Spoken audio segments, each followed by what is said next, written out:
E în mașină și este ridicat.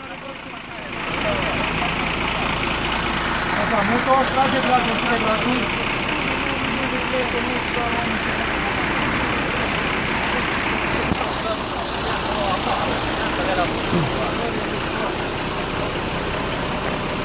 Da, îți vezi la mea, eram cu la mea în mașină.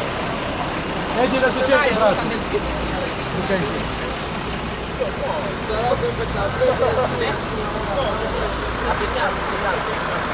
Numai să facă bani în pula mea, parcarea toată goală. Pe cine încurcă că parchează aici?